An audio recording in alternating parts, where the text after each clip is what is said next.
au niveau du lien et au niveau des différents liens qu'on peut faire entre les signes et les produits et services. Quels différents motifs absolus de refus? Premier motif, impossible, qu'on appelle l'impossibilité à déterminer précisément l'objet bénéficiant de la protection. Ce motif, alors d'abord ce qu'il faut savoir, c'est que au niveau de l'ELPO, l'obligation, les marques doivent être déposées de telle façon à être représentées dans le registre. Jusqu'à récemment, il fallait déposer forcément un dessin ou un mot ou un dessin compris ou des dessins graphiques, qu'on appelait la représentation graphique.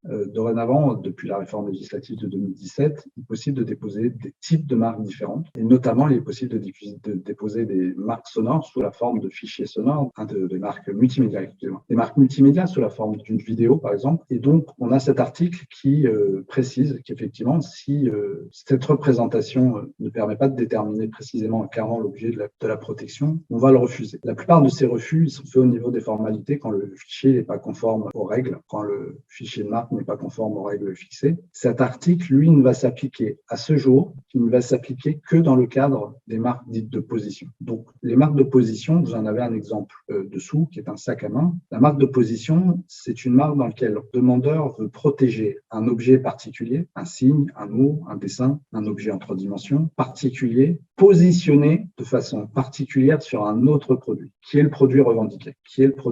Donc là, en l'occurrence, vous aviez un sac à main. Ce que le déposant cherche à protéger, c'est uniquement la boucle au milieu du sac à main, qui ferme le sac. Voilà. Cette marque-là, c'est une marque de position sur un sac à main. Donc, elle n'aurait pas posé de problème pour les sacs à main au niveau du point. Mais là, en l'occurrence, elle a été déposée pour des parapluies, entre autres choses. Elle a aussi également été demandée pour des sacs à main, mais on y viendra un peu plus tard. Elle a été demandée pour des parapluies. En l'occurrence, si vous me demandez qu'est-ce que la personne cherche à protéger ici, je n'en sais rien. Je n'en sais rien parce que je vois bien l'objet qu'il cherche à protéger, c'est la boucle, mais la position, elle, je la connais pas parce que je n'ai pas de parapluie dans le dessin. Je ne sais pas où ça va être positionné sur le parapluie. Donc, de fait, cette marque-là, elle ne permet pas de déterminer précisément et clairement l'objet de la protection et donc on la refuse. On a eu un certain nombre d'exemples là-dessus. La marque de position, elle ne peut en effet être déposée que pour le produit qui est dessiné en pointillé. Donc, en l'occurrence, elle n'aurait pu être déposée que pour les sacs à main. Je n'en dirai pas plus sur cet article parce que c'est vraiment un des cas exceptionnels et assez rares. Je crois qu'on a 2 ou 3 depuis 3 ans, dont celle-ci. On pourrait également, il n'y a pas d'exemple là-dessus pour l'instant, mais on pourrait également refuser sous ce fondement-là les marques dites de goût ou les marques d'odeur. Ce sont des marques qui, à l'heure actuelle, on ne sait pas les représenter. Des personnes ont essayé de les représenter en les décrivant verbalement. Donc, on a eu par exemple une marque l'odeur de l'herbe fraîche coupée.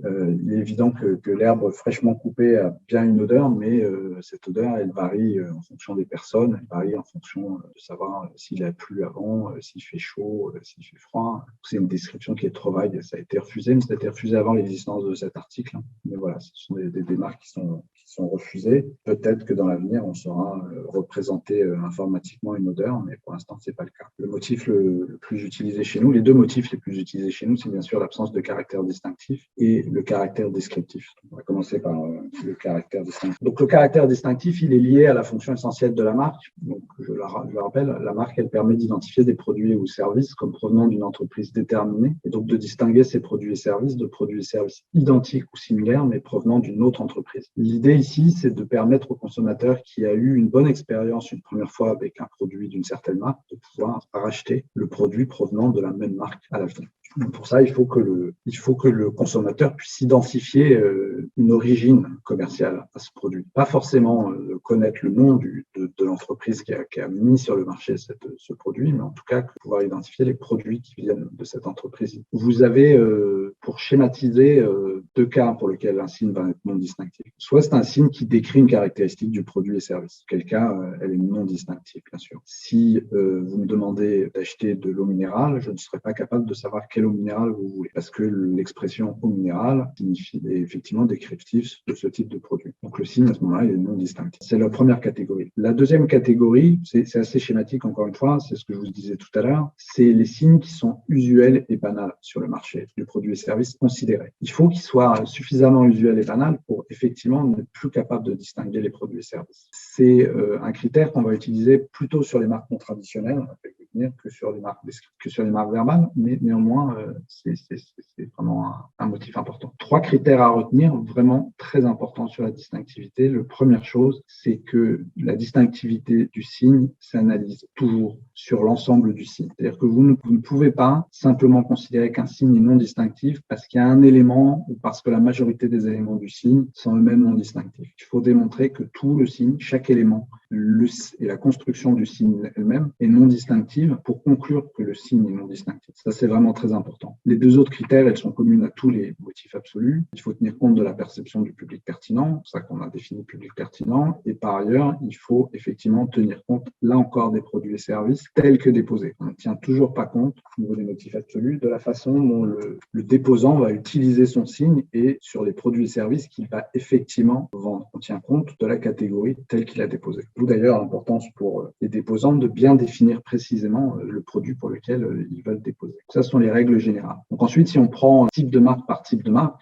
je vous disais tout à l'heure qu'on type les marques chez nous, ça veut dire qu'il y a différents types de marques individuelles. Ce sont c'est prévu sur nos formulaires, effectivement, les gens indiquent s'ils sont des marques verbales, s'ils sont des marques figuratives, et ça implique derrière une analyse par l'office légèrement différente de chaque marque. Légèrement différente parce que normalement les règles sont les mêmes. Mais vous voyez qu'en pratique, il y a quelques différences malgré tout. Donc sur les marques verbales, ce que je vous disais tout à l'heure, les marques sont non distinctives parce que descriptives. On parlera de la descriptivité un peu plus tard, mais c'est les cas les plus faciles. Ensuite, vous avez des cas qui, le terme ou l'expression qui est déposée ne va pas clairement décrire une caractéristique. Ça ne va pas être direct. Mais néanmoins, vous allez percevoir au sein de cette marque une information et vous n'allez percevoir que cette information. C'est important. Vous percevez autre chose, la marque elle peut être distincte. Vous allez percevoir qu'une information alors que malgré tout, le signe il n'est pas descriptif. Alors, c'est toujours un peu particulier ces motifs-là parce qu'elles se chevauchent quand même avec la descriptivité. Je vais vous donner quelques exemples. Donc, par exemple, vous avez le terme éco qui, en anglais comme en français, dans un certain nombre de l'autre, veut dire que le produit il est écologique. Un produit éco, c'est un produit qui est écologique. De la même façon, le mot green, veut dire vert, c'est effectivement également un produit qui est écologique. On ne sait pas pourquoi il est écologique. On n'a aucune idée de la caractéristique qui le rend écologique. Donc, c'est un signe qui est trop vague pour être descriptif. Néanmoins, il vous donne une information extrêmement claire et non équivoque sur le fait que le produit il est écologique, le produit il est vert. Donc, ces marques-là, elles sont non distinctives, alors même qu'elles ne sont pas considérées comme descriptives. Multi, qui veut dire multiple, multiple de quoi? C'est-à-dire que le produit, est-ce qu'il est plusieurs? Est-ce qu'il y a plusieurs fonctions? On n'en sait rien, mais en tout cas, c'est un terme qui est banal pour les produits. Il nie la taille.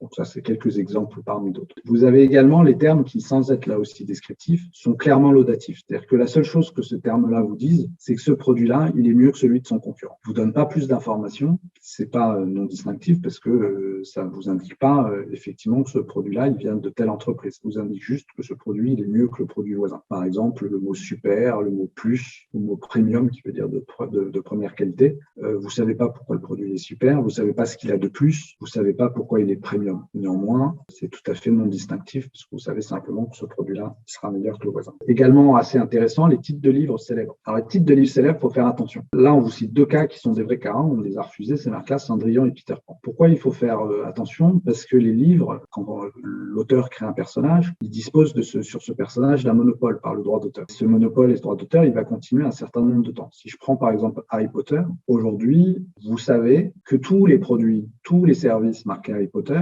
à un moment ou à un autre, ils ont été contrôlés directement ou indirectement par la créatrice d'Harry Potter, J.K. Rowling, ou ses ayants droit. Plus exactement, la plupart du temps, ses ayants droit, la Warner, son éditeur, etc., etc. Donc aujourd'hui, il y a bien le mot Harry Potter, ça a beau être extrêmement célèbre, un personnage absolument célèbre, il y a bien la fonction d'origine. Il y a bien une origine commune à tous ces produits-là qui est l'auteur J.K. Rowling. Maintenant, dans quelques années, les droits d'auteur sur ce personnage vont disparaître et il est probable ou évident que vous allez avoir énormément d'entreprises qui vont vouloir bénéficier et profiter de cette célébrité et qui vont faire des adaptations, qui vont faire des produits dérivés, etc., etc. C'est le cas de Cendrillon et Peter Pan. Donc, ce qu'on va vérifier sur les titres de livres célèbres, on va vérifier 2 choses. On va d'abord vérifier qu'il n'y a plus de droits d'auteur, c'est-à-dire qu'on va vérifier que l'auteur ou les ayants droit sont décédés depuis extrêmement longtemps. Et ensuite, on va vérifier qu'il y a eu des adaptations, qu'il y a eu une utilisation de ces titres-là par des opérateurs économiques différents et non liés entre eux. On a eu par exemple des discussions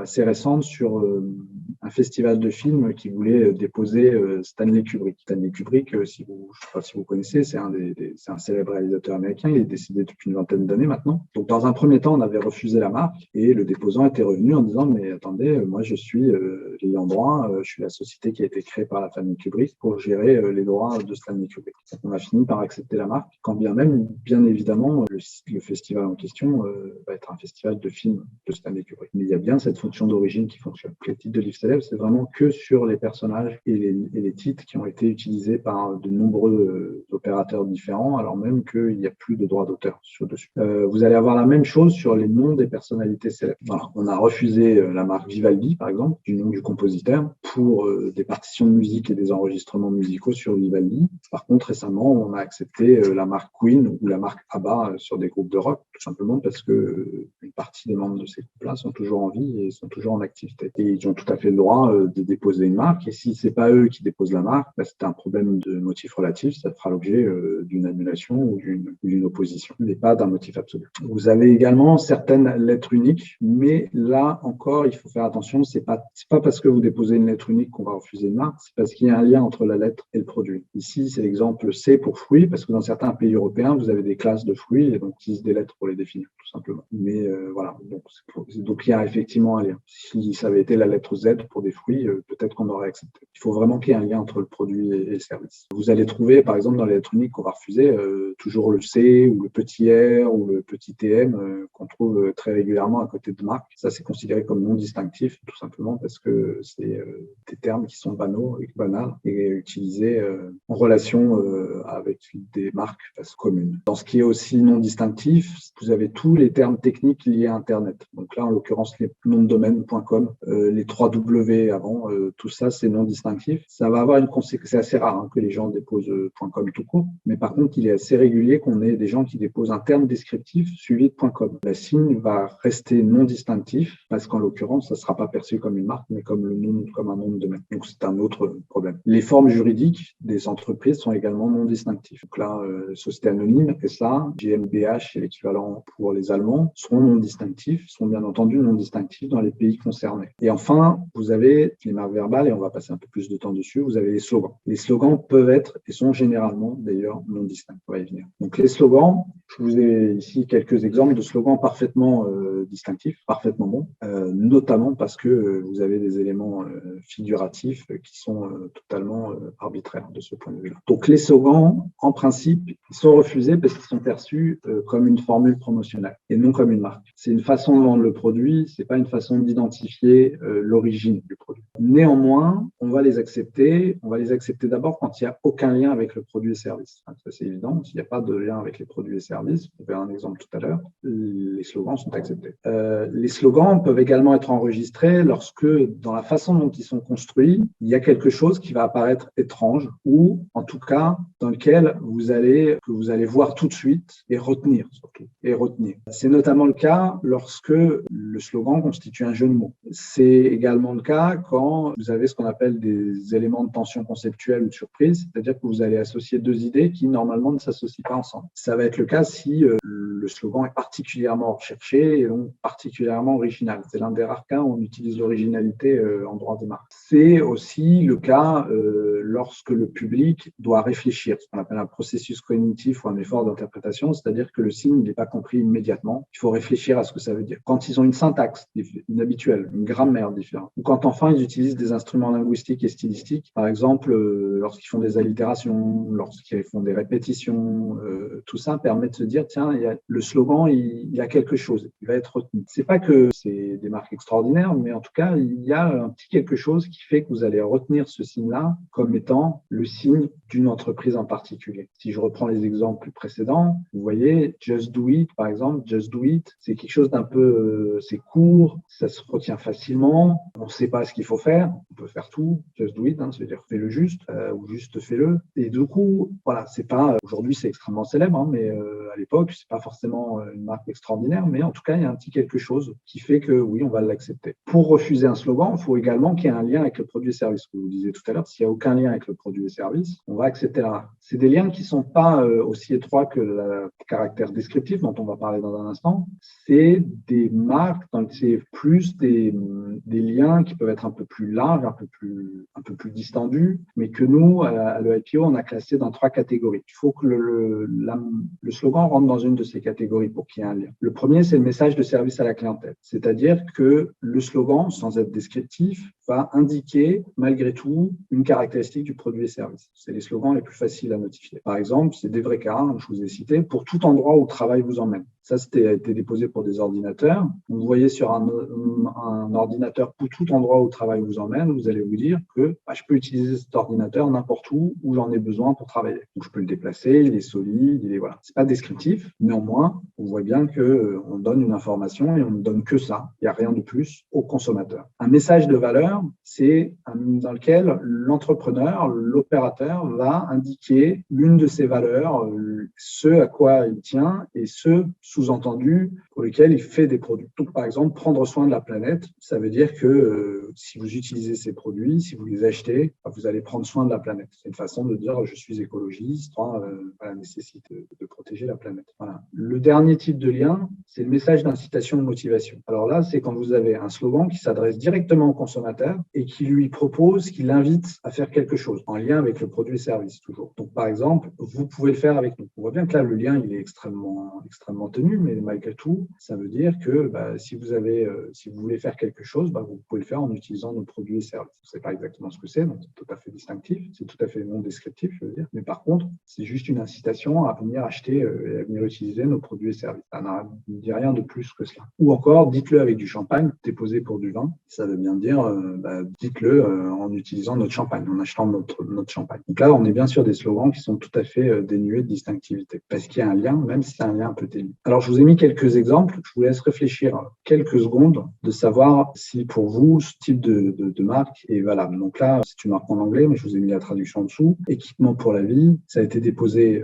pour la classe 18, c'est-à-dire des produits de type maroquinerie, 25 les vêtements et les chaussures, et 35 les services de vente de ces produits et services. Donc, je ne sais pas si à votre avis, c'est distinctif ou pas. On ne va pas poser des questions, mais voilà. Donc, sur ce type de marque, équipement pour la vie, bien entendu, c'est non distinctif. Pourquoi c'est non distinctif? Parce que c'est un message à la clientèle. Ça veut dire simplement que les équipements que vous allez acheter, en classe 18 et en classe 25, ce sont des équipements, vous allez les acheter pour la vie, ils vont durer toute la vie, ils vont avoir une durabilité extrêmement longue. Donc, slogan non distinctif. Autre cas, motivé par l'innovation. En classe 35, pour des services commerciaux, marketing, etc. Marketing, publicité, etc. Là également, ça va être un slogan non distinctif. Là, c'est un message de valeur. L'opérateur nous indique simplement qu'il est motivé par l'innovation. C'est ça qui le motive quand il crée des produits et des services. Sous-entendu, ces services, ils sont innovants. C'est tout à fait non distinctif. Vous n'avez aucune autre information que ça. Un autre cas, là, c'est Born to Run, né pour courir pour des cosmétiques. Bon, là, c'est ce que je vous ai dit au début. Quand vous n'avez pas de lien avec les produits, il n'y a pas de problème. Pourquoi Born to Run pour des cosmétiques? Ça n'a aucun sens. Un cosmétique n'est pas né pour courir et vous n'avez pas besoin de cosmétiques pour courir. Donc, il n'y a pas de lien entre le produit et le slogan. Il est parfaitement valable. Un autre, aussi vert que le blanc peut l'être, pour des produits chimiques et surtout des peintures. Ça, c'est un cas intéressant. La petite feuille que vous voyez là, donc le vert, c'est ce que je vous disais au début, c'est utilisé communément pour dire que vous êtes écolo, que le produit est écologique, il respecte l'environnement. Et de la même façon, la petite fleur que vous voyez au-dessus, c'est une feuille plutôt, excusez-moi, c'est effectivement un produit qui respecte l'environnement. Alors, celui-là, il est intéressant parce que effectivement, il pourrait laisser entendre les peintures qui peuvent être blancs sont également écologiques. Alors, outre le fait qu'une peinture, le blanc, c'est vraiment très restrictif de limiter les peintures au blanc, vous avez ici une construction qui est un peu étrange. Aussi vert que le blanc peut l'être, vous avez effectivement une tension conceptuelle. Parce que vert et blanc, c'est deux couleurs différentes, et donc vous avez quand même quelque chose qui fait que le slogan, il est plutôt original et qu'il est légèrement distinctif de fait. Donc celui-ci, il a été accepté également. Ça, c'est pour les slogans. Ensuite, vous avez les marques figuratives. Alors les marques figuratives, mais Même chose, si vous avez un dessin qui n'a aucun lien avec les produits et services, normalement, on va voir qu'il y a des exceptions, c'est enregistrable. À l'inverse, si vous avez un dessin ou une photo qui représente le produit ou qui laisse entendre que c'est le produit, bien entendu que ces marques-là doivent être également refusées.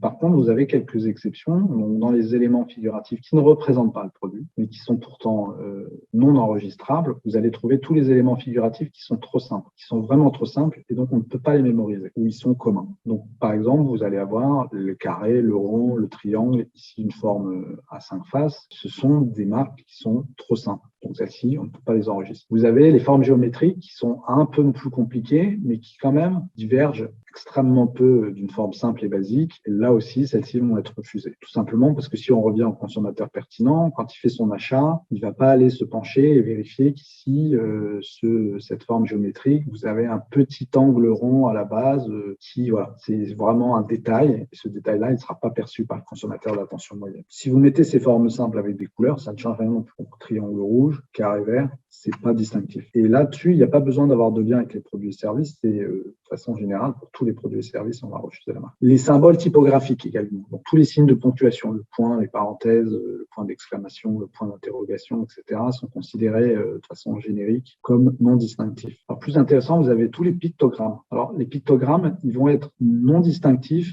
lorsque c'est des modes d'emploi. En quelque sorte, on va vous expliquer comment utiliser le produit. Ici, par exemple, on vous montre la main qui pousse dans un certain sens, à un certain endroit, une carte. Donc, pour tout ce qui est produit informatique, carte de paiement, services financiers, le signe va être non distinctif. C'est ce genre de pictogramme qu'on trouve communément sur les distributeurs automatiques de billets ou sur les ordinateurs pour indiquer qu'il faut introduire sa carte à cet endroit-là. Donc, ça, c'est non distinctif. Parce que là, encore une fois, c'est simplement une explication sur la façon dont on va utiliser le produit. Les étiquettes, en principe, elles sont non distinctives. Pour la raison que, tout simplement, c'est banal. Encore une fois, on revient au motif de non-distinctivité de base. Ici, tout simplement parce que sur tous les produits, quels qu'ils soient, vous trouvez des étiquettes. Et donc, en principe, une étiquette, elle est non distinctive. Elle pourrait être distinctive si vraiment elle sort de l'ordinaire et qu'elle est vraiment très, très, très particulière. En l'occurrence, cet exemple-là, c'est une étiquette tout à fait basique. Elle a été refusée. Celle-ci, même chose, vous avez beau avoir une couleur, c'est quand même une étiquette basique. Vous avez des petits fruits, mais en l'occurrence, ça a été déposé, cette marque, pour des jus de fruits et des alcools, donc qui sont classiquement à base de fruits. Et donc, cet élément-là, il est tout à fait non distinctif. On va également le refuser. Mais vous voyez, c'est un exemple où vraiment, il faut tenir compte de tous les éléments, je vous l'ai dit au début. C'est vraiment important, c'est le signe dans son ensemble. Donc là, il faut expliquer pourquoi chaque élément est non distinct. Donc, vous avez une étiquette, vous avez des couleurs qui sont non distinctifs et les fruits sont simplement la représentation de la composition des produits, ni plus ni moins. Si les étiquettes sont associées avec la marque verbale, soit la marque verbale est distinctive et le signe est distinctif,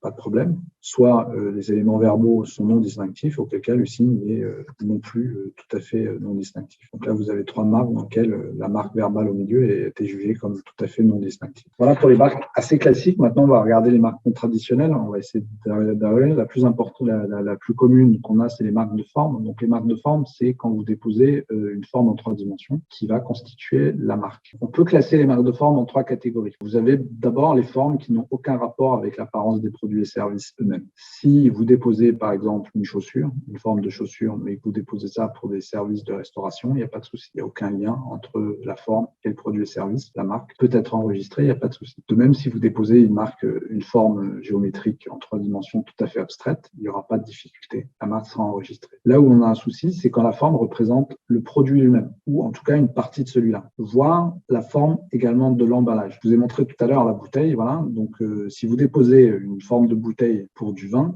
vous déposez pas la forme du produit, mais vous déposez la forme de son emballage. Dans ces 2 cas, on peut refuser la marque et le principe même est de refuser la marque, sauf exception. Parce qu'effectivement, vous ne voyez pas une marque, mais vous voyez le produit lui-même. Vous ne pouvez pas distinguer le signe d'un autre signe. Qu'est-ce qu'on tient compte pour vérifier effectivement qu'on peut accepter la marque exactement? Parce que les marques de forme, retenez que par principe, on les refuse. Quand elles sont constituées que de la forme. Bien entendu, s'il y a une marque verbale ou un élément figuratif sur la forme, il n'y aura pas de souci. Mais par contre, s'il n'y a que la forme, il faut qu'on vérifie si c'est d'abord une forme de base. Et si cette forme, elle diverge de ce que le consommateur attend. Comment est-ce qu'on fait ça? Tout simplement, on fait une recherche sur Internet, on mobilise ses propres connaissances, mais on va les regarder sur Internet. Et on va aller voir sur Internet si, oui ou non, il existe des formes, des produits qui ont une forme proche, pas identique. On ne fait pas une recherche à l'identique, puisque la jurisprudence qu'il nous demande, c'est simplement de démontrer que la forme est une simple variante des formes habituelles. Donc, ça veut dire que vous pouvez avoir des différences, mais il faut que ces différences, si ces différences, elles ne sont pas majeures, si elles ne sont pas frappantes, si elles ne sont pas reconnaissables immédiatement par le consommateur, normalement, le signe n'est pas distinctif. Donc, on va aller chercher des variantes des formes habituelles. Dans certains cas, le produit peut être très original. Il peut sortir des habitudes du commerce et à ce moment-là, on peut peut-être l'enregistrer ou il peut tomber sous le coup d'un autre motif absolu qu'on verra juste après. Donc, c'est vraiment le principe, c'est de savoir est-ce que oui ou non, ces formes, elles sont banales et si elles ont des différences avec la forme usuelle, est-ce que ces différences sont suffisamment importantes, sont suffisamment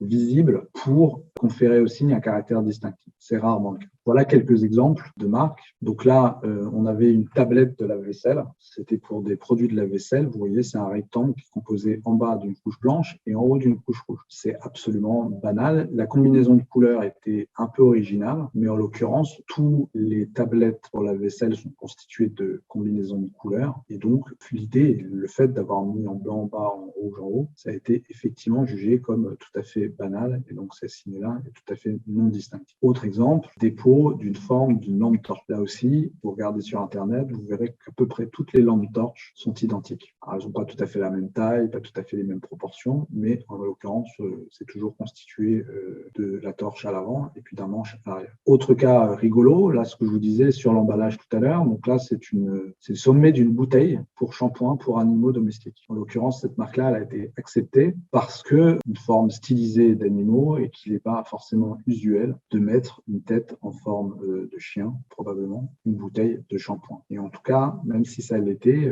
on aurait cherché si oui ou non cette tête de chien était en soi originale. Autre cas, toujours sur l'emballage, vous avez ici une bouteille pour des liquides, je ne sais plus lesquels c'est, probablement du ketchup ou de la mayonnaise. Bien sûr, celle-ci a été refusée.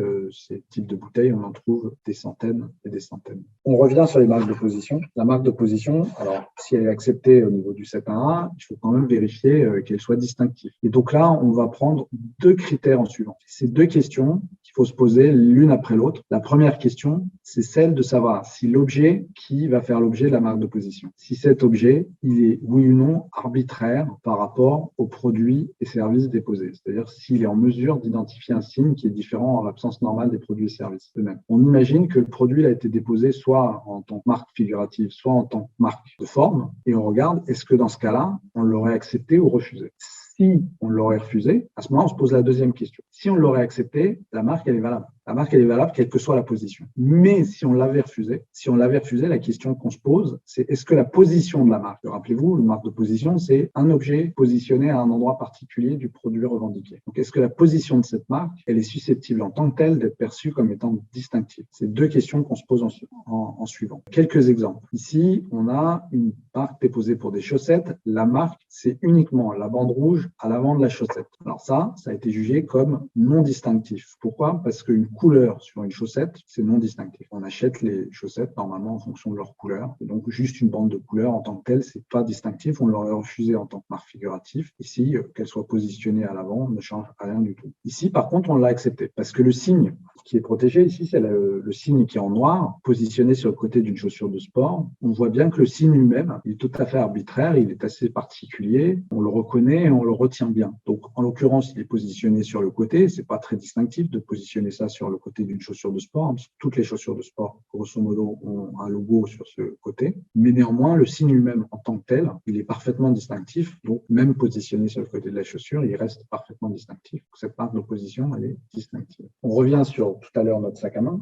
On l'avait refusé sur le 7.1 parce qu'il était déposé sur des parapluies, mais ici, il est déposé pour des sacs en classe 18. Et bien évidemment, il est refusé une boucle centrale sur un sac à main. Je pense que la quasi-totalité des sacs à main qui se ferment avec une boucle ont la même boucle. Donc, fondamentalement, ni l'objet ni la position ne sont distinctifs. Donc là, c'est un refus net et sans ambiguïté. Dans les autres types de marques, vous avez les marques de motifs. Les marques de motifs, c'est un ensemble d'éléments figuratifs qui se répètent régulièrement vêtements, c'est essentiellement l'apparence extérieure de certains produits comme les papiers, les tissus, les articles d'habillement, les articles en cuir, etc., qui sont déposés. Pour ce qui est des services, on peut aussi également déposer des marques de motifs, mais à ce moment-là, ce sera des marques utilisées sur des entêtes de lettres et correspondances, etc. Là, le principe, on revient toujours aux critères de base, c'est la question de la banalité. Est-ce que le signe est banal? Est-ce que c'est un motif traditionnel dans certains pays? C'est un motif typique qu'on trouve sur plusieurs produits proposés par des concurrents différents. Dans ce cas-là, il est dépourvu de caractère distinctif. Voilà. On considère aussi que son nom distinctif, c'est alternatif, ce ne sont pas tout à fait le même motif. Les dessins qui, quand bien même, seraient ni banals, ni traditionnels, ni typiques, sont beaucoup trop simples ou au contraire beaucoup trop compliqués. Pourquoi? Parce qu'on ne les retiendra pas. On ne les retiendra pas comme marque. On ne retiendra pas précisément quel type de motif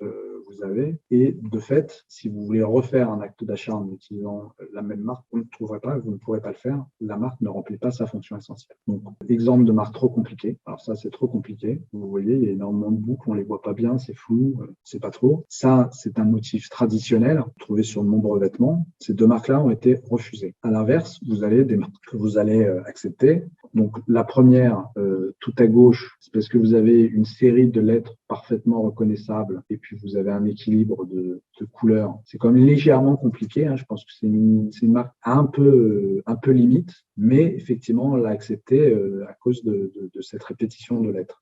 Au centre, vous avez tissu extrêmement célèbre de la marque française Louis Vuitton. Non seulement il est célèbre, mais c'est pas pour ça qu'on l'a accepté. On l'a accepté parce que en plein milieu, vous avez les lettres LV qui sont les initiales de la marque, qui sont répétées à plusieurs reprises. Et donc, ces lettres-là sont parfaitement distinctives et reconnaissables et immédiatement mémorisables. Une autre marque qu'on a acceptée, c'est la marque tout à droite. Ce sont des lettres B qui se entrelaçaient et donc on reconnaît bien les lettres B et on voit bien le schéma des traits qui les enlacent. Donc, il n'y a pas de difficulté. Ça, c'est accepté. Très rapidement également, les marques de couleurs. Donc, les marques de couleurs, vous avez donc, ce sont des marques dans lesquelles les personnes déposent la couleur elle-même sous la forme d'un carré de couleurs.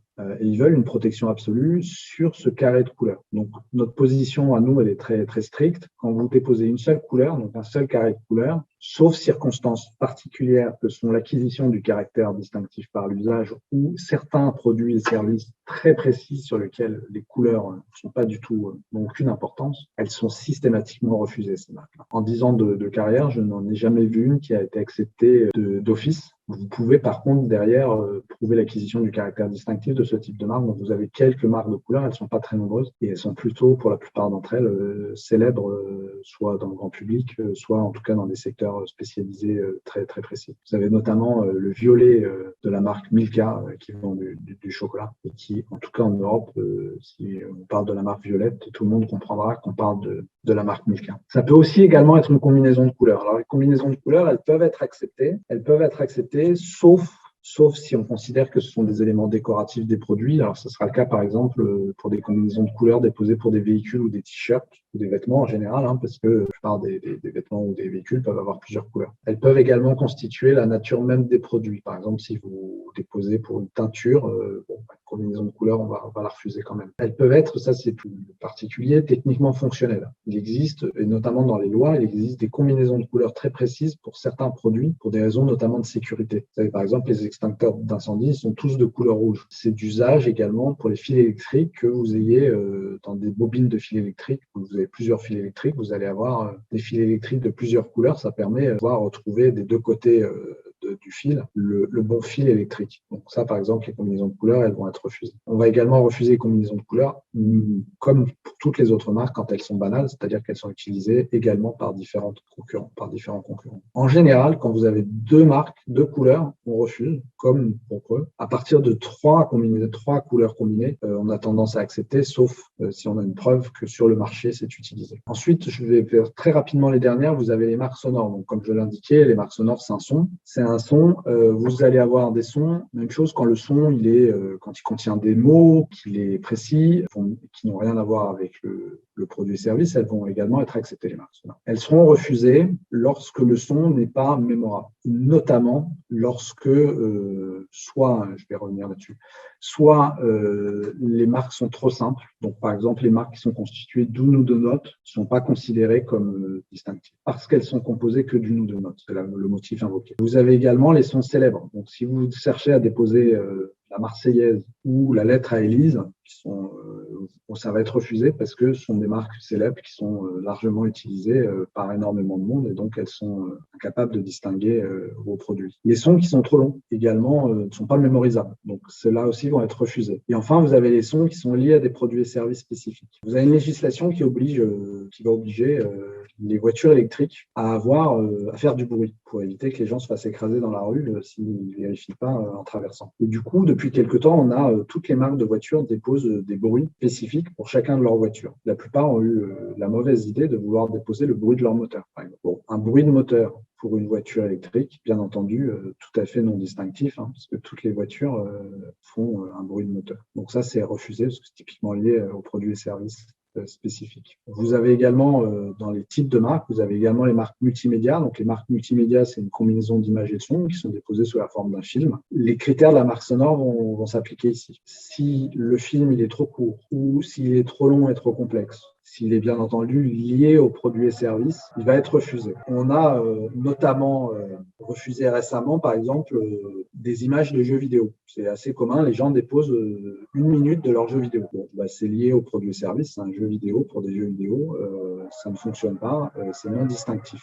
Enfin, vous avez les marques de mouvement. Donc, les marques de mouvement sont des marques dans lesquelles vous n'avez que de mouvement, vous n'avez pas de son. Donc, soit c'est un film, soit c'est une série d'images qui se succèdent. Et là encore, vous allez avoir la même chose que sur les marques sonores. Il faut que ça soit ni trop court, ni trop long. Et bien entendu que ça n'a pas de lien avec le produit et service. Sur le caractère descriptif maintenant, je ne sais pas si vous avez des questions sur la distinctivité. Peut-être que c'est peut-être mieux de poser des questions maintenant que plus tard, comme vous le souhaitez. Donc, sur le caractère descriptif maintenant, donc c'est l'autre article, 7.1c. Ce sont des marques qui sont exclusivement, et c'est ça qui est important à retenir, exclusivement composées de signes ou d'indications qui peuvent servir dans le commerce à désigner l'espèce, la qualité, la quantité, la destination, la valeur, la provenance géographique, une série de caractéristiques des produits et services. Les deux mots qu'il faut retenir dans cette phrase, c'est exclusivement et pouvant. Sur signes ou indications ou caractéristiques, ça ne pose pas de problème majeur. Exclusivement, ça veut dire que le signe, pour être refusé, doit être uniquement composé de termes descriptifs. Un signe peut être enregistré quand bien même il explique ou il décrit une caractéristique du produit, s'il y a d'autres éléments, s'il contient d'autres éléments. Deux exemples. Le premier, c'est Pentium Shoes. Le mot shoes, il est tout à fait descriptif pour des chaussures. C'est bien déposé pour des chaussures. Par contre, le mot Pentium n'a aucun sens au regard des chaussures. Cette marque-là, elle est acceptable, elle n'est pas descriptive. Par contre,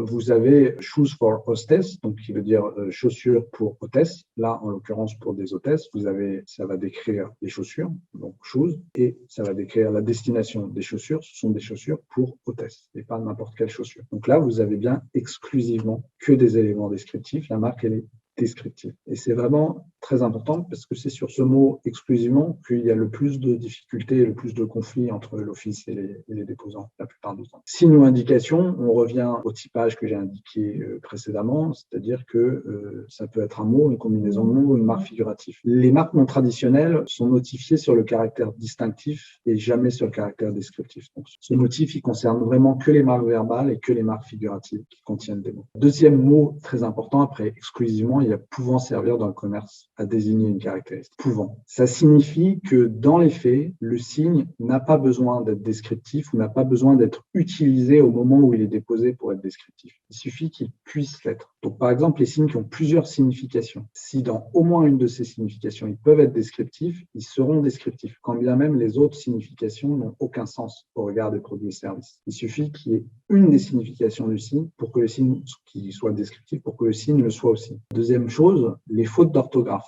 En général, les fautes d'orthographe ne sont pas distinctives. Quand bien même, effectivement, dans le commerce, on trouvera rarement des termes descriptifs avec des fautes d'orthographe. Ça n'empêche qu'on peut effectivement comprendre le signe comme descriptif. Et donc, généralement, les fautes d'orthographe ne sont pas distinctives, sauf lorsqu'elles sont frappantes, surprenantes, inhabituelles ou arbitraires. C'est essentiellement les fautes d'orthographe qui vont changer le son du mot, vraiment beaucoup. Celles-ci peuvent être distinctives, ou l'usage de lettres qui sont extrêmement rares. Si vous remplacez un S par un Z, ça va changer le son, et le Z, on en trouve assez peu en français, par exemple. on trouve dans d'autres langues, mais voilà. Donc, on va considérer que là, c'est une faute d'orthographe vraiment surprenante, et en tout cas remarquable. Donc, ça peut conférer un caractère distinctif au signe, mais en général, c'est pas le cas. Le cas le plus général qu'on a, le plus typique qu'on a, c'est les néologismes, c'est-à-dire les mots qui sont inventés par le consommateur, qui sont non utilisés sur le marché, qu'on ne trouve pas dans le dictionnaire. C'est pas parce que c'est un néologisme que le terme il est distinctif. Si ce néologisme il a été formé de plusieurs termes qui sont eux-mêmes descriptifs, le néologisme il sera descriptif, sauf si la construction grammaticale du signe est telle que ça introduit une variation vraiment étrange et inhabituelle au signe. Et c'est plutôt rare. On exige vraiment des différences extrêmement majeures qui gênent la compréhension du signe. Si vous vous contentez d'accoler deux signes ensemble, qui sont les deux signes descriptifs, ça suffira pas. Si vous mettez un signe au singulier et l'autre au pluriel, un terme au pluriel, ça suffira pas non plus. Voilà. Faute de grammaire, le fait d'accoler des termes, le fait d'inverser des termes par rapport au sens grammatical classique en français, ça suffit pas. Il faut vraiment que pour que le néologisme soit considéré comme distinctif, qu'il véritablement il crée une impression d'ensemble qui soit très différente de la simple réunion des termes qui le composent. Donc ça, c'est vraiment pouvant. Et bien entendu, il n'y a pas besoin d'avoir un usage effectif sur le marché du terme. Si vous utilisez un terme qui est désuet et qu'on n'utilise plus, ou s'il y a un autre terme qui est plus habituel pour désigner cette caractéristique, ça ne suffira pas. Il suffit que le terme puisse servir dans le commerce. Point. Il faut faire attention également au niveau descriptif aux signes évocateurs et allusifs. En principe, les signes évocateurs et allusifs sont enregistrables. C'est quoi un signe évocateur et allusif? C'est un signe qui contient une information très claire sur la caractéristique du produit, mais qui n'est pas exclusivement, on revient au terme exclusif, qui n'est pas exclusivement descriptif. C'est-à-dire qu'il va soit avoir un terme arbitraire, soit avoir des éléments figuratifs importants, soit avoir une construction grammaticale qui rende sa compréhension compliquée, soit parce que c'est une référence qui est vague et qui est indirecte aux produits et services. Exemple qu'on vous donne, campagne du thé. Campagne du thé, ça laisse entendre effectivement que le thé, que le produit est du thé, qui vient de la campagne, que c'est du thé pour promouvoir le thé, mais ça décrit pas le thé lui-même. C'est tout à fait évocateur parce que campagne n'a pas de sens direct par rapport au signe. Concernant les caractéristiques, ce qu'il faut retenir, c'est que c'est toutes les caractéristiques. Le texte qu'on utilise donne des exemples, mais ce ne sont que des exemples, ce n'est pas exhaustif, c'est vraiment toutes les caractéristiques. Et la jurisprudence a ajouté un élément important, c'est que sauf exception, on ne distingue pas entre l'importance des caractéristiques. Ça peut être une caractéristique essentielle, ça bien entendu le signe va être descriptif, ça peut être également une caractéristique accessoire, dont le consommateur n'a pas connaissance ou n'a pas besoin, que le consommateur n'a pas besoin de savoir. Ça peut être également une caractéristique qui est à ce point évidente qu'elle n'en est plus vraiment une. Je prends par exemple le mot électrique. Si vous collez le mot électrique sur un ordinateur, bien évidemment, tous les ordinateurs fonctionnent à l'électricité. Tous. Donc, c'est pas une caractéristique qui va distinguer cet ordinateur d'un autre ordinateur. Néanmoins, on va quand même considérer que c'est une caractéristique de l'ordinateur et il fonctionne à l'électricité. Donc, c'est vraiment toutes les caractéristiques de ce point de vue-là à prendre en compte.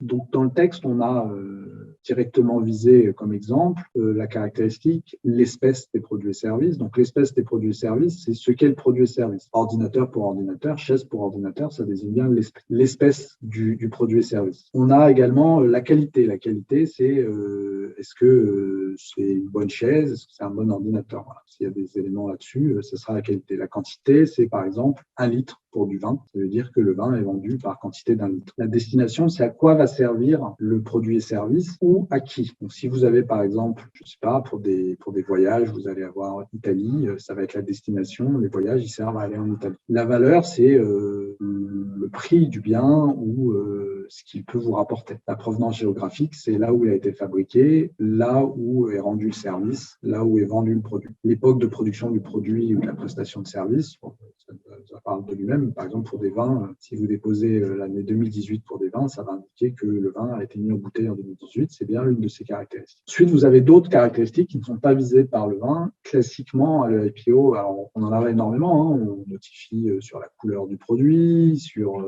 son goût, sur son odeur, sur la façon dont il est vendu, la façon dont le service est rendu. Tout ça sont des caractéristiques. Généralement, la principale caractéristique qu'on notifie, c'est le thème des produits et services. C'est lorsque le signe est exclusivement composé d'un mot qui décrit ce que peut être l'objet ou le contenu des produits et services contestés. Par exemple, si vous déposez pour des jeux le mot échec, ça veut dire que le jeu, ce sera des échecs et consacrera au jeu. Les CD rock Le mot rock pour des CD, ça signifie que le CD contiendra de la musique de rock. Je vous en ai parlé tout à l'heure, Vivaldi pour des enregistrements de musique, ça signifie que les enregistrements de musique ont pour thème la musique de Vivaldi. Ou Tigre pour les livres, ce sont des livres consacrés au tigre. Sur les thèmes, ce qu'il faut savoir, c'est qu'on exige, pour notifier sur les thèmes, il faut que ce thème, ça soit un thème qui soit là aussi commun. C'est-à-dire que il faut que vous vérifiez à chaque fois s'il y a plusieurs opérateurs qui proposent le même type de contenu. Si l'opérateur est seul à proposer ce contenu et que c'est un contenu très très technique, très très pointu, probablement que ça sera pas une caractéristique ça sera pas considéré comme une caractéristique du produit, mais il faut vérifier vraiment avec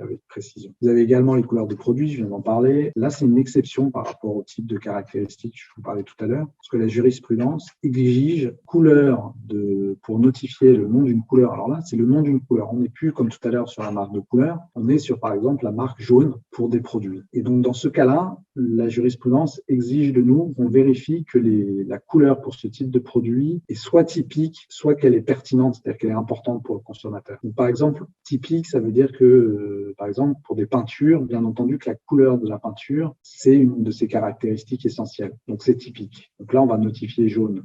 Pertinente pour le consommateur, quand vous achetez des vêtements, vous allez faire un choix en fonction de la couleur du vêtement. Jaune est pertinent de ce point de vue-là. Par contre, la jurisprudence a jugé, par exemple, pour des appareils d'électroménager, comme des frigos ou la couleur n'est pas pertinente et donc pour là, jaune, c'est enregistrable. Dans les choses intéressantes au niveau de la descriptivité, vous avez les noms géographiques. En principe, les noms géographiques sont enregistrables en tant que marque. Elles vont être refusées uniquement lorsqu'elles font, pour le consommateur, du point de vue du consommateur, font référence au lieu de production ou à l'objet, j'en parlais, l'objet des produits et services, pour les guides de voyage par exemple, ou à l'endroit où sont rendus les services. Mais du coup, parce qu'on se place du côté de la perception du public, il faut que ce nom-là il soit connu du public pertinent. Par exemple, il a été jugé que la marque Port-Louis, c'est la capitale des îles Maurice, n'était pas connue suffisamment en Europe, donc on pouvait enregistrer cette marque-là. Donc ça, c'est la première condition. Il faut que le nom soit connu du public, donc en réalité, on va notifier que les noms des lieux géographiques importants, qui sont connus en Europe, bien sûr, dans le pays concerné. Et évidemment, Port-Louis,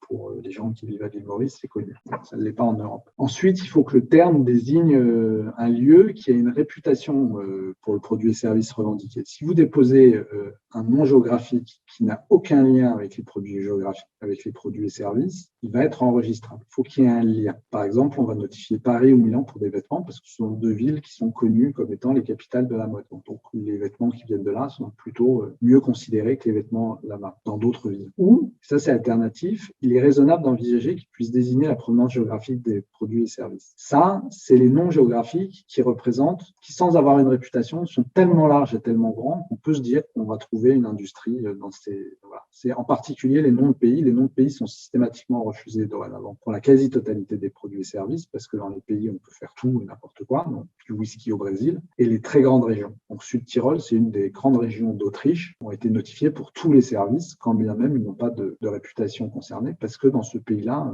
on peut imaginer qu'ils rendent n'importe quel service. Donc, voilà. C'est soit la réputation, soit la taille de la région qui fait qu'on va notifier. Dernière chose qu'on notifie, c'est les noms de villes ou de pays qui sont associés à une date. Pourquoi on les refuse? Parce que c'est typique, commun, encore une fois, c'est banal, de désigner un événement du nom de la ville dans laquelle se déroule cet événement, suivi de la date. Donc, par exemple, on a refusé Paris 2024, qui est la date des Jeux Olympiques à Paris, et Qatar 2022, qui est la date de la Coupe du Monde de football qui aura lieu au Qatar l'année prochaine. Autre point important à savoir sur les marques descriptives, donc je vous disais exclusivement descriptif, on a une exception à ce point de vue de l'exclusivité qui sont les marques figuratives contenant des termes descriptifs. Donc vous imaginez le signe descriptif, le mot ou la phrase qui contient la marque sont descriptifs et il y a des éléments figuratifs. À quel moment ces éléments figuratifs deviennent distinctifs et suffisent à eux seuls à conférer au signe un caractère distinctif et non descriptif? C'est la question qu'il faut se poser. Donc pour ça, on a eu un programme de convergence entre tous les offices de l'Union européenne qui n'étaient pas d'accord entre eux, avec des exemples précis sur ce qu'on appelle le seuil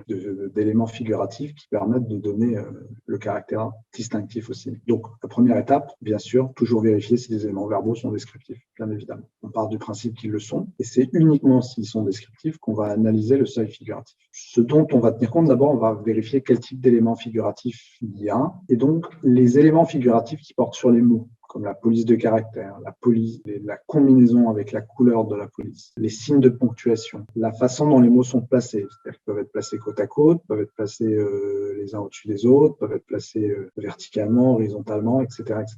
On va vérifier tout ça. Ensuite, vous avez les éléments figuratifs proprement dit, c'est-à-dire les formes géométriques, les dessins. Et là, on va vérifier s'ils sont simples, on va vérifier leur position, on va vérifier leur proportion, etc., etc. Enfin, vous avez des éléments combinés, à la fois figuratifs et verbaux. Et on va regarder la façon dont ils sont combinés. Quelques exemples. En général, les éléments typographiques, on n'en tient pas compte. En général, dès lors que la typographie fait que le signe n'est plus immédiatement lisible, à ce moment-là, ça peut conférer le caractère distinctif. Le seuil, il est relativement bas, vous voyez. Donc, x+, ça a été refusé parce que c'est uniquement une typographie bâton classique. Le plus est en italique, mais bon, vraiment, c'est un détail. Il faut toujours en revenir au consommateur. Le consommateur, il est d'attention moyenne. Il passe pas son temps à analyser précisément le signe. Donc, le fait que ce soit en italique, probablement, ça lui échappera. DVB, par contre, on voit que ça a été accepté parce qu'en réalité, il y a bien 3 lettres, on les lit, mais vous voyez que c'est un seul trait en réalité. Il n'y a pas, c'est un seul signe, il n'y a pas 3 lettres séparées. C'est vraiment le signe continu DVB. Donc là, on a estimé qu'il y avait un petit quelque chose qui permet d'enregistrer la marque. Vous avez les combinaisons de couleurs avec la typographie sont en principe pas enregistrables. On voit bien l'intelligence IDEA, le fait que ce soit bleu plutôt que noir, ça ne change rien du tout. Les formes géométriques simples, elles sont pas distinctives, on l'a vu au début. Du coup, combinées avec des termes descriptifs, pas distinctifs non plus. La proportion et la position des éléments figuratifs, en l'occurrence quand les termes sont de taille identique, bon, ça ne changera rien. Par contre, là, on voit sur Plan My Wedding que l'élément figuratif, c'est un cœur qui est beaucoup plus gros que Plan My Wedding.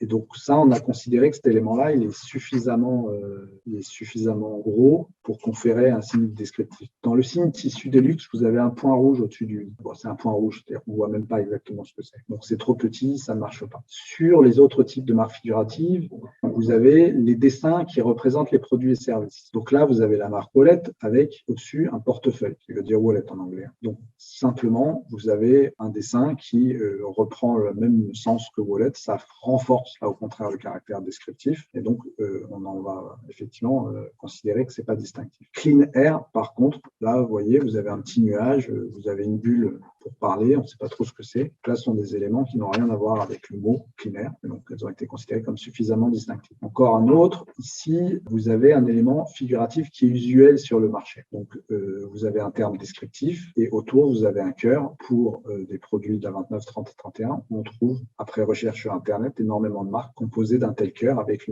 un terme qui décrit la même chose. Donc ça, c'est pas bon par une recherche sur Internet. Donc là, vous avez une marque Decolite avec un D au départ. Ça aussi, ça a été accepté parce que le D, particulièrement original, c'est aussi un trait continu dans une bulle noire. Et par ailleurs, c'est juste une lettre. Donc en fait, on ne sait pas à quoi ça correspond cette lettre. Donc ça, c'est bon. Là, vous avez la marque It's Fresh. Celle-ci, elle a été refusée. Même chose, vous voyez. Donc le terme, il est descriptif. On part toujours du principe qu'il est descriptif. Vous avez, les termes sont en italique. On a vu tout à l'heure que ça ne changeait rien à la caractère distinctif. Et la petite feuille verte, excusez-moi, simplement vient renforcer l'idée que les produits sont des produits frais. Ça vient renforcer le sens du signe. Donc ça, c'est refusé également. Un dernier exemple, EcoSilver. Ici, ça a également été accepté. Donc c'est pour, ça signifie éco-argent, hein, donc argent écologique pour des métaux. Là, vous avez, c'est la combinaison elle-même qui a été acceptée parce que vous voyez, vous avez 3 couleurs. Vous avez un personnage qui verse probablement de l'argent liquide, mais qui est très stylisé. Vous avez 3 couleurs, vous avez le sigle recyclage sur le haut, vous avez beaucoup d'éléments. Et donc, ça donne pas une marque très distinctive, mais ça donne quand même une marque distinctive. Il y a ce petit seuil qui est assez bas, qui est franchi. Ah, encore un dernier. Top Shoes, refusé. Là, vous voyez, une typographie tout à fait basique. La représentation d'une chaussure pour des chaussures, donc ça ne passe pas et c'est tout à fait descriptif. Et enfin, Vegetable, ça c'est acceptable pour des légumes, hein, ça veut dire vegetable, veut dire légumes. Là, c'est tout à fait acceptable à cause du E au milieu qui est vraiment étonnant et très remarquable et très mémorisable. Sur la base, on ne sait même pas si c'est vraiment un E ou si c'est un champignon. On hésite. Donc, il faut un tout petit peu de temps de réflexion et ça suffit pour conférer au signe un caractère descriptif.